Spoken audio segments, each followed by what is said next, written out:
সময়ের মন্থস্রোতে 2024 সালকে বিদায় দিয়ে নতুন বছর 2025 সালকে স্বাগত। এবং তাকে নিয়ে যে আদরপূর্ণ আপ্যায়নের কর্মকাণ্ড ইতিমধ্যেই শেষের পথে। প্রত্যেকে তার দৃষ্টিকোণ থেকে যেভাবে যে তাকে নিয়ে উদযাপনের হৈহুল্য তা বলা বাহুল্য।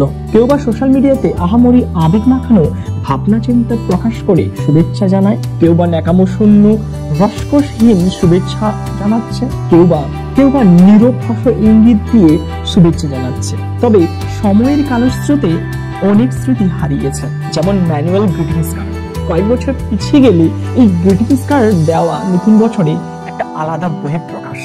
নতুন বছর হলো মানুষের সৃষ্ট ক্যালেন্ডারের রীতি রেওয়াজ, যা ক্ষণিকের জন্য তাকে অনুপ্রাণিত করে তার সময় সচেতনতার জন্য।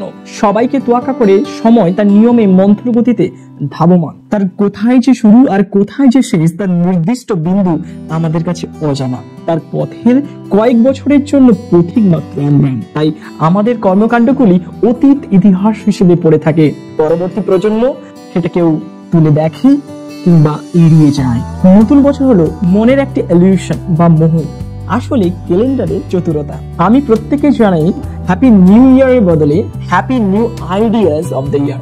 আপনার জীবনে সেই বছরগুলি নিউ ইয়ার হবে যে বছরগুলিতে আপনি নতুন ভাবনা চিন্তা কিংবা ক্রিয়েটিভিটি দিয়ে মানুষকে প্রলুব্ধ করতে পারবেন কিংবা কালজয়ী হিসেবে বিবেচিত হতে পারবেন।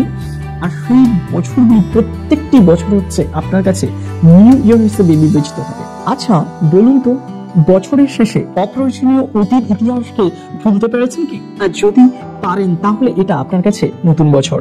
আচ্ছা বলুন তো, নতুন কিছু ভাবতে শুরু করেছেন কি? তাহলে এটা আপনার কাছে নতুন বছর। যদি হ্যাঁ হয়, পুরনো শত্রুর সঙ্গে নতুন করে বন্ধুত্ব তৈরি করেছেন কি? যদি উত্তর হ্যাঁ হয়, তাহলে এটা আপনার কাছে নতুন বছর। হতদরিদ্র নির্যাতিত মানুষদের ওপর ঘৃণার চাদরটা সরিয়ে তাদের বাঁচার আলো দেখিয়েছেন কি? যদি উত্তর হ্যাঁ হয়, তাহলে বছরটি আপনার কাছে নতুন বছর। আচ্ছা বলুন তো, স্বার্থপরতা লোভ লালসাগুলোকে শ্বাসরুদ্ধ করে নতুন করে বাঁচার ইচ্ছে প্রকাশ করেছে কি? যদি করে থাকে তাহলে এটা আপনার কাছে নতুন বছর। আর যদি না হয়, ব্যস্ত কর্মকাণ্ডের বোঝা আপনাকে কৃতদাস করে রেখেছে। তাই বছর যতই নতুন হোক না কেন, আপনি কিংবা আপনার যে ভাবনা চিন্তাগুলো প্রাণাঞ্চলহীন।